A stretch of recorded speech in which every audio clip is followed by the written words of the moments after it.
Good day, Amherstburg. It's myself, Laura D'Alessandro. And it's Ron Giofu from the Rivertown Times back here on the airwaves of CKBG 107.9 The Berg for the Rivertown Times Week in Review. One more day and spring will have sprung. Yeah, I'm hearing some cold weather is coming back, but the calendar says spring at least. Oh, man. Like cold and snow or just cold? According to one of our drivers this morning, it's supposed to snow tomorrow night. I haven't checked the weather myself, but... Don't bother. I don't want to know. It'll come and go just the same, I guess. Well, it's still March, so Yeah. we're not quite out of the woods yet. I remember in Easter where we had snow, so there's still a long way to go yet. But, you know, the days are getting longer and warmer days are on the horizon. And you hear it here, I will not complain this summer when it's too hot. I just won't. I will, so Yeah. I'll complain enough for the both of us. There you go. Turning our attention to the paper, an electric low-speed assembly facility and sales outlet is coming to Amherstburg. Yeah, that's like the kind of thing like golf carts and some of those carts you see at sporting events when a player gets hurt and that sort of thing. That's been up and running now on Alma Street, corner of Alma and Reno. It's actually on, the address is actually Reno. It's Icon EV Canada, and it's owned by Scott Elliott and Mike Bazookin. You might know them from Amherstburg Buick GMC on the dealership on Sandwich Street. Well, they also own Icon, or Icon Canada, I should say. Yeah, so they're assembling and putting together golf carts at their facility here right here in Amherstburg, and I think that's pretty neat. That we're getting an EV golf cart / low-speed vehicle assembly facility right here in town. So. Yeah, we got that on our front page this week, so make sure you check that out, both in the paper and online. And they're going to be doing some hiring soon, so stay on top of that. And they already got, I think, about 8 people, they said, working there, and they're looking to bring in some more. So hopefully that brings some more jobs to our community. It was kind of a neat process when we were out there Friday, how they say that they come on shipping containers and everything will be assembled right here in Amherstburg. And they're the dealership for all of Canada. So, it could be an Amherstburg produced or manufactured or made product going to anywhere in the country. So that's really exciting. Yeah, they're going to be setting up dealerships and working with dealerships and across the country and getting these things put together. And it sounds pretty exciting for Amherstburg. Last week was March break, and you, Ron, attended, I think, every March break camp in Amherstburg. The first day you were out at the Fort Malden National Historic Site. You went out for there Be a Soldier for the day. You were also out at Anderton Public. You were honing in on your soccer skills. And then you were out to Briarswood for gaming. You had quite the full week. Quite the itinerary for me. Yeah, out at the fort, they got to build forts, paint soldiers, make tea cakes in the cookhouse, and learn some drill, have a scavenger hunt.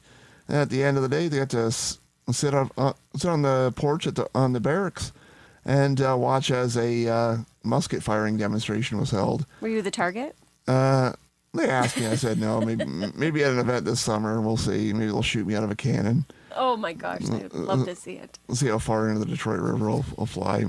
Maybe a Canada Day feature. I don't know. We'll see. But went to Briarswood. They had games was the theme. They had different sorts of sub-themes, I guess you'd say, on the various days. Like board games was one day, games of the past, video games, and that sort of things. All kinds of crafts, games, and activities. So they're at Briarswood Youth Camp, and as usual, they're continuing to fundraise, so make sure you check briarswood.com for ways to get involved.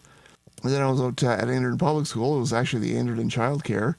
That teamed with the Amherstburg Soccer Club on a soccer skills kind of a camp, day sort of thing.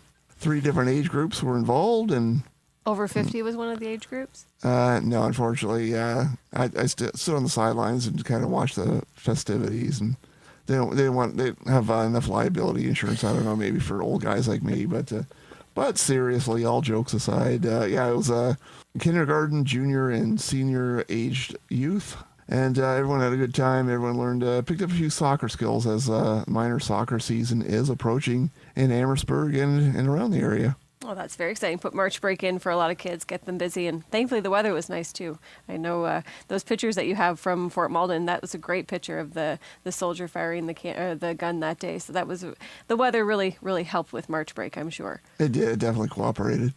Announcements have been made in the race for MP in the riding of Essex County. The Liberals have named Chris Sutton. The NDP has named Amherstburg resident Lori Whiteman. Current MP Chris Lewis is going to be running on behalf of the PC party. Although we don't have a date and we're still waiting for the call from Ottawa as to when we'll be heading back to the polls, we do have two stories in this week's paper from our freelancer Fred Groves highlighting two candidates, like I said, Chris Sutton for the Liberals and the NDP candidate Lori Whiteman. And Chris Lewis, the Conservative, is running again. This would be his third term if he's reelected. First elected in 2019 and reelected a few years later, and now he's going for term number 3 as a member of the federal government. So it should be an interesting federal election whenever it's called. We expect it to be called in the not-too-distant future. Again, we don't have a date, but we'll keep you posted when we do. Speaking of MP Chris Lewis, we were out in his office in Essex last Thursday night when my bestie here, Ron, was among roughly 30 other local residents who were awarded the King Charles III Coronation Medal. It's just an honor, speaking for myself, was just being part of that list of honorees. You were in good company for sure. For sure, yeah. It was a humbling experience. I know there's several Amherstburg residents involved, just off the top of my head, and apologies if I missed anybody. I know Tim McAllister, Ernie Gazdig, Robin Martin, Jack Edwards, they're amongst the nominees. And again, there's quite a number of them that have been honored by Chris Lewis, and as well as around the area. There's a lot within Windsor, Essex County, and again, it's not just me, but I have been getting a lot of congratulatory messages, so I appreciate them all. But please spread the love around to all the winners, and there's a lot of people who are deserving, and a lot of people have been honored, and it's just my honor. I mean, I know I'm saying that word a lot, but it really is an honor to be amongst the recipients, and I'm thankful to everyone who put my name forward, starting with yourself, Laura. I know Town Council, they put my name forward as well after your nomination, and then went to Chris Lewis's office, and Chris also agreed with having my name stand, so I appreciate and thank you all. I'm grateful. Just thank you, and I really, really appreciate it. I mean, I'm kind of at a loss for words to think I'm amongst a great company as this.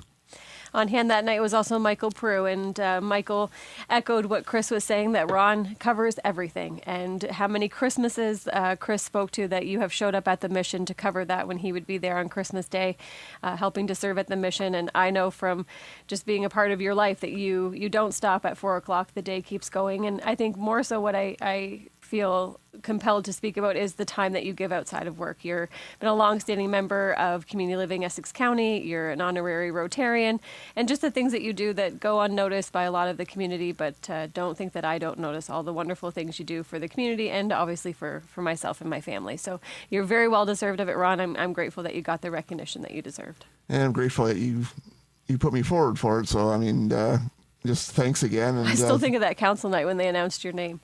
I was listening to it. I was at a hockey game, and they called Ron's name, and you were a bit stunned.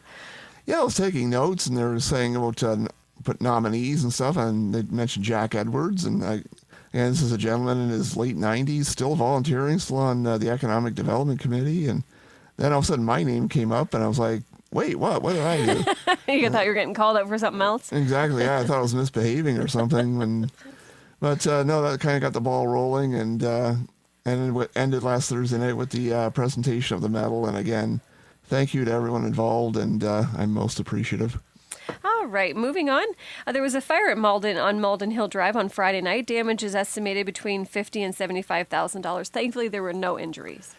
Yeah, I mean, you can replace property, you can't replace people, as they say, and that's the main thing. There was nobody hurt. I guess the damage, they're leaning more towards the 75,000 figure, but they gave the fire department gave that damage range.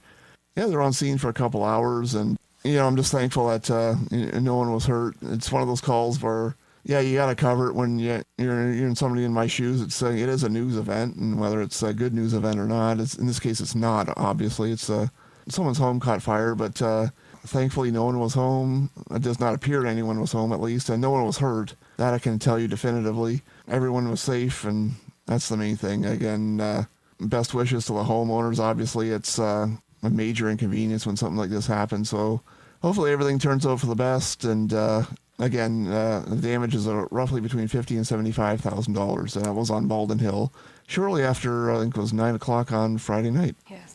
If you happen to be out by the Libro Center today, don't be alarmed. Emergency response exercise is taking place with Essex County emergency crews. They're stimulating a nuclear event. I was out there just driving by on Malash Road, and I said this morning when I came into the office, it was a bit unnerving to see some of the people in hazmat suits and see all the emergency vehicles out there, but they're just training and practicing that if we did happen to have a nuclear event, how we would respond to it. So please be advised the Libro Center is closed through the rest of the day tomorrow, but should reopen tomorrow, Thursday, for regular scheduled programming. And if your client or a patient at Team Rehab that is not impacted, you can still access the building to access Team Rehab. So we should point out that their business is still being accommodated. Goodness. Closing reception was held on Sunday at the Gibson Gallery. This exhibit featured works from the gallery members. The next exhibit to be featured at the gallery is The Emerging Artist in partnership with North Star and Villanova High Schools. That will start on March 20th and run through the 6th. They do have an ad on page 5. Yeah, so make sure you check that out. It was great to see some of the works from the members of the Gibson Gallery during the From the Heart exhibit. If you didn't have a chance, check out, you can see a few of the works in the photos in this week's paper. But it is your chance to see some of the works of North Star and St. Thomas of Villanova students starting tomorrow, as Laura said. The gallery is open Thursday through Sunday from 11:05. Check out their website at www.gibsongallery.org. Or if you have any information, need more information, 519-736-2826. Turning our attention to sports. Oh, it's a sad day here. We're a little bit with a heavy heart that our beloved Amherstburg Admirals have been eliminated from the playoffs after a 4-game sweep by the Lakeshore Canadians. Yeah, they're still branding the season a success. First time in about, I believe since 2020, I want to say. They advanced past the first round of the playoffs. They had that big come-from-behind victory against Wheatley in round 1, but ran up against a really strong Lakeshore Canadians team in round 2. Of course, Lakeshore, the defending Schmaltz Cup champions. That means they not only won the Staubs division last year, which is the playoffs that are currently underway. Locally, the former Great Lakes Junior C League, if you're a longtime Junior C fan. Lakeshore not only won that last year, but the Schmaltz Cup is the province-wide championship. So the Admirals were in tough. They eliminated 4 games, but while no one likes to lose, they still had a lot of things to build on this past season. So I know they're having a spring camp next month out at the Libro Center, so we'll keep our eyes on that. And the Staubs Division final will be the Lakeshore Canadians and the Essex 73s. Shocker. They were 1-2 in the regular season, and they finished a fair bit ahead of the pack. And the series, the best of 7 starts Friday night in Essex, and I believe Sunday is game 2 in Lakeshore. So if you still want to watch some good Junior C hockey, even though the Admirals are out, you can still check out some great hockey in the area starting Friday night at 7 in Essex. And congrats on a good season. Like Ron said, it didn't end the way we wanted it to, but that doesn't mean it wasn't a successful year. I think they definitely improved on their record from last year. So wishing them all the best, and we'll come back in the fall even stronger than we were this year. Turning our attention to the weekend, Marsh Collection is hosting a trivia night at Shooter's Roadhouse. That's going to be on Sunday. It's $25 for a team of 4. If you're interested in more information or registering for that, you can call Meg at the Marsh Collection, 519-736-9191. Coming up on the 29th, the Amherstburg Rotary Club is in partnership with Easter Seals is hosting a cornhole tournament out at the Columbia Center in McGregor. More information on that. Do you give a call, Ron? Do you go to their website? There is a QR code in the ad on page 15, so you can scan that to register, or there's also an email contained in the ad, and I will turn to it right now again on page 15 of this week's issue of the Rivertown Times. This is the first time they've done this. Usually it's Easter Seals pasta dinner, but they're going to try a cornhole tournament, so that's exciting. Absolutely. So contact Rotary Club of Amherstburg at gmail.com for more information. Doors open at 11 a.m., starts at 12 noon on the 29th. $60 per team of 2. And again, the email is rotaryclubofamherstburg at gmail.com. There's also a website in the ad as well as the QR code. So make sure you check that out. And then also on March 29th from 11 to 2 is Cram a Cruiser. So the Windsor Police Amherstburg Detachment is partnering with Wings Wildlife Rehabilitation Center, and they're going to have a police car at the No Frills parking lot here in Amherstburg, and they're looking to fill that police car with items needed out at Wings. You know, the springtime becomes kind of kicks off the busy season out there at Wings Rehab. They're looking just for some items listed here. They do have a poster that's been circulated around town, but some of the things they're looking for are applesauce, sauce, baby food, canned fruits and vegetables, dog and cat food, paper towels, toilet paper, sheets, shovels, anything you think you could need. They're looking to cram that cruiser. So that's March 29th from 11 to 2. And that's at No Frills. Yeah, did I say no frills? I just want to make sure. I'm not sure what I said. I started talking and just black right out. Did I give your address? I don't know.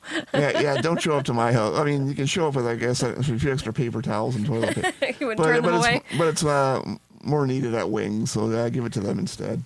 One more thing I wanted to highlight in the paper, we do have a letter in the form of an ad this week from Mackie Jones, owner of the Town Shop. After 55 years, she's made the very, I'm sure, heartfelt and tough decision to close the Town Shop. She is going to be offering 50% off. It's already started in store, and you can use up your gift cards till the end of April. So, big shout out to Mackie. She's done a lot in the town, and we'll be sad to see the Town Shop leave. I know it was a hard decision to make, but maybe, for the best. And wishing her all the best and thanking her for her continued support of the Rivertown Times over many, many, many years. I did want to add one thing. There's St. Patrick's Day coverage in this week's RTT, and we have Terrence here in the studio with us, helping us out as usual.